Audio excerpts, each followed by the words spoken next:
আর এমন গরু মাঝে মাঝে কেনে 7 জন ভাগে 4 জন টানে 3 জন ঠেলে, যেই গরুর উপরে বয়স্ক ভাতাবাজি। এরকম গরু কিনছে যেই গরু কুরবানির স্থানে পর্যন্ত হাঁটে যাওয়ার শক্তি নেই, কলত করে নিয়ে যাওয়া লাগে। কথা কয় নাকি আপনারা? এরকম এমন গরু কুরবানি করলে আল্লাহর কাছে কবুল হবে। সুরুন নাযিরিন, এমন একটা চমৎকার গাভী কুরবানি করতে হবে, হুষ্ট পুষ্ট সুন্দর, দর্শক দেখে যেন ভালো লাগে। কথা কয় নাকি? যদি খেয়াল করেন, ফাসলি লিরাব্বিকা, রবির উদ্দেশ্যে সালাত, ওয়ানহার, রবির উদ্দেশ্যে কুরবানি। কুরবানি হবে কার জন্য? লোক দেখানো কুরবানি দিলে হবে না। লাখ লাখ টাকার গরু কুরবানি নিয়ে আসছে, মানুষ বলে তালুকদার সাহেব কত দিয়ে কিনছেন? কয় 10 লাখ। কয় ঠকেন নাই, জিতছে। তালুকদারকে আমি ঠকার মানুষ রে। হ্যাঁ, পিছনের যে রান, 1 রানে তো 6 মণ গোস্ত আছে না? না আছে না? কথা বলেন, আছে না নাই? যে কুরবানির পশু কিনে নেয়, সে কোথায় কি পরিমাণে গোস্ত হবে এরকম হিসাব নিকাশ করে, তার কুরবানি আল্লাহর দরবারে কবুল হবে। আল্লাহ বলেন ওয়ালা কি ইয়ানালুহু তাকওয়া মিনকুম, আল্লাহ তাকওয়া দেখবেন, খোদাবিধি দেখবেন, আল্লাহ দেখবেন অন্তর। কথা বলে ঠিক কিনা? আপনার না এদিক খেয়াল করেন, নিয়ত যদি সহি হয়, টাকাটা যদি হালাল হয়, এই কুরবানি আল্লাহর দরবারে কবুল হবে। কথা বলেন এখানে। এজন্য নামাজি হয়ে খোদাবিধি নিয়ে কুরবানি করতে পারবেন। 10,000 টাকার একটা ছাগলও দেন, নিয়তটা যদি সহি হয়, টাকাটা যদি হালাল হয়, আল্লাহকে যদি বলেন আল্লাহ ইব্রাহিম ইসমাইলের মতো কবুল কর, বিশ্বাস করেন ওই 10,000 টাকার ছাগলের রক্ত জমিনে পড়ার আগে আসমানের মালিক আল্লাহর কাছে কবুল হবে। বলেন সুবহানাল্লাহ। এই জন্য আমরা তাকওয়া নিয়ে সহি নিয়তে হালাল টাকা দিয়ে কুরবানি দেব। অনেকে কুরবানি দেয়, কয় ছেলে মেয়ের কুরবানি না দিলে মানুষের বস্তুর দিকে তাকায় থাকবে, অতএব সুদ ঘুষের টাকা নিয়ে হলে কুরবানি দেবো। কুরবানি না দিলে জামাই বাড়িতে কি পাঠাবো? ওই জন্য বাধ্য হয়ে জামাই বাড়িতে গোস্ত পাঠানো, আর সে কুরবানি দেয়। আরে ভাই, কুরবানি দিয়ে ছেলে মেয়ে খাবে, জামাই বাড়িতে পাঠাবেন, সব ঠিক আছে। কুরবানির দিনে কি ফেরেশতারা বিকেল বেলা বস্তা নিয়ে এসে বলে এই গোস্তগুলো তোলা আসমানে নিয়ে যাবো? তো তাহলে আপনার সমস্যা কি? নিয়তটা সহি করেন। আপনি তো খাবেন মিয়া, আপনার পরিবারের লোকই তো খাবেন, নিয়তটা সহি করেন। আর সুদ ঘুষের টাকা দিয়ে কুরবানি দিলে হবে না। বেনামাজি সুদ করে হারাম ঘরের সাথে ভাগে কুরবানি দিলে হবে না। কথা কয় না? আল্লাহ হেদায়েত দান করে। কথা কয় নাকি? আর এমন গরু মাঝে মাঝে কেনে 7 জন ভাগে 4 জন টানে 3 জন ঠেলে, যেই গরুর উপরে বয়স্ক ভাতাবাজি। এরকম গরু কিনছে যেই গরু কুরবানির স্থানে পর্যন্ত হাঁটে যাওয়ার শক্তি নেই, কলত করে নিয়ে যাওয়া লাগে। কথা কয় নাকি আপনারা? এরকম এমন গরু কুরবানি করলে আল্লাহর কাছে কবুল হবে। সুরুন নাযিরিন, এমন একটা চমৎকার গাভী কুরবানি করতে হবে, হুষ্ট পুষ্ট সুন্দর, দর্শক দেখে যেন ভালো লাগে। কথা কয় নাকি? আল্লাহ বোঝার তৌফিক দান করুন। জোরে বলেন আমিন। তাহলে কুরবানি হবে কার জন্য? সালাত হবে কার জন্য? যারা রবের উদ্দেশ্যে সালাত আদায় করবে, যারা আল্লাহকে রাজি খুশি করার জন্য কুরবানি করবে, তাদের ভাগ্যে হাউজে কাউসারের পানি জুটবে। বলেন সুবহানাল্লাহ।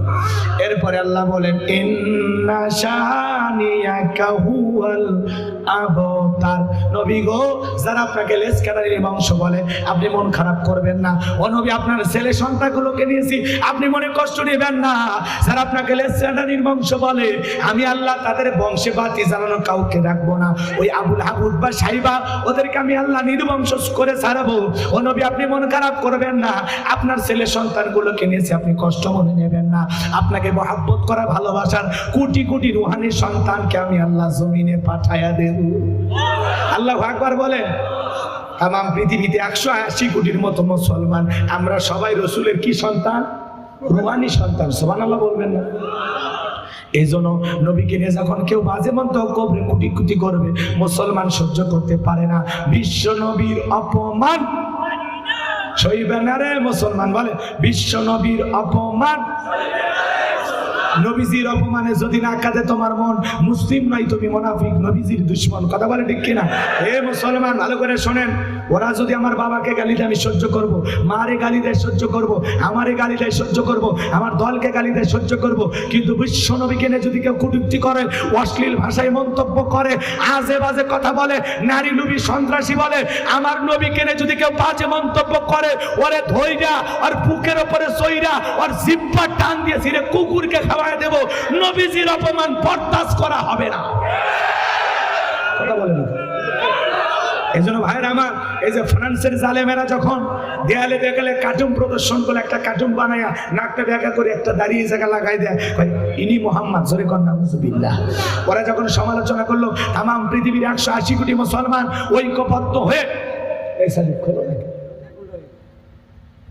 তাম পৃথিবীর মুসলমান ঐক্যবদ্ধ হয়ে যখন রাজপথে আন্দোলন করলো, এই ফ্রান্সের জালেমেরা কার্টুন প্রদর্শন বন্ধ করো, নইলে তোমাদের খবর আছে। তাম পৃথিবীর মুসলমান ঐক্যবদ্ধ হয়ে যখন আন্দোলন প্রতিবাদ প্রতিরোধ করে তুললো, তখন ফ্রান্সের জালেমেরা বাধ্য হয়ে কার্টুন প্রদর্শন বন্ধ করেছিল। কথা বলে ঠিক কিনা? এই জন্য আমার ভাইয়েরা ভালো করে বোঝেন, নবীকে অপমান করে কেউ কথা বলবে আমরা বরদাস্ত করবো না। 228টা রাষ্ট্র গবেষণা করা হলো, ফ্রান্সের লোকেরা কেন নবীকে গালি দেয়, হিসাব নিকাশ করে পাওয়া গেল ওই ফ্রান্সের লোকেরা, ওই দেশের মহিলারা বিয়ের আগে সন্তান জন্ম দেয়। কথা কয় না কেন? বিয়ের আগে সন্তান জন্ম দেওয়া বৈধ না অবৈধ? ওটা হালাল জাদা না হারাম জাদা? কথা কয় না কেন? নবীকে গালি দিয়েছিল একজন ব্যক্তি, নাম শুনেছেন? ওলীদ বিন মুগীরা। নবীকে অখাদ্য ভাষায় গালি গালাজ করে, আজে বাজে কথা বলে। আল্লাহ পাক আয়াত নাজিল করলেন, আর সহ্য করলেন না। আমার আল্লাহ পাক বলেন উতুল্লিম বাদা যালিকা জালিম। ও নবী, এই ওলীদ বিন মুগীরা হলো পিতৃ পরিচয়হীন জারর সন্তান। আপনারা এমনি গালি দেন? এজন্য নবীকে গালি দিয়েছিল জারর সন্তানেরা। আজও যারা পৃথিবীতে নবীকে গালি দেয়, নাইবে রাসূলদের গালি দেয়, এরা পিতৃ পরিচয়হীন জারর সন্তান। কথা বলে ঠিক কিনা? ওলীদ বিন মুগীরা দৌড়ে বাড়িতে চলে গেছে। ওলীদ বিন মুগীরা আরবের মানুষ, আয়াত শুনে বুঝতে পারছে যে আমাকে বলা হয়েছে পিতৃ পরিচয়হীন, তাহলে আমি কই যাব? পিতৃ পরিচয়হীন সন্তানটা ভালো না খারাপ খবর জানে কে? মা মা মা মা মা দৌড়ে চলে গেছে। তার মায়ের নাম ছিল ঝর্ণা। যায় বলে, মা, মুহাম্মদ সাল্লাল্লাহু আলাইহি ওয়াসাল্লাম আমারে বলেছে উতুল্লিম বাদা যালিকা জানিম, আমি নাকি পিতৃ পরিচয়হীন জারর সন্তান, তাড়াতাড়ি করে বল আমার বাবাকে। তখন বলতেছে এত গোপন খবর মুহাম্মদ জানলো কেমনে? বিশ্বনবীকে জানিয়ে দিয়েছেন কে? আর জোরে বলেন কে? এবার ডেকে বলতেছে, বাবা বয়স হয়ে গেছে, মরে তো যাবো, তো মরার আগে সত্য কথা বলেই যায়। কথা কয় ডাকে।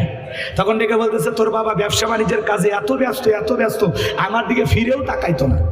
কথা কয় আমার দিকে ফিরেও তাকাইতো না। আমার জীবন যৌবন চলে যায়, তোর বাবা খালি টাকা চিনতো, আমার চিনতো না। কথা কয় না? কথা কয় না? এদিক খেয়াল করেন, এদিক খেয়াল করেন, ভালো করে বোঝেন। তখন বলতেছে, তোর আমাদের বাড়ির আশেপাশে তোর চাচা ঘুরঘুর করতেছিল। দেখবেন ভাইয়েরা যখন বিদেশে যায়, এলাকায় দেওয়ার আমদানি কমে না কমে না বাড়ে? কমে না বাড়ে? ভাবি ভাইয়া তোমার দেয়াবো, ভাইয়া তোমার বর, আমি যে দেবো। কি হলো রে?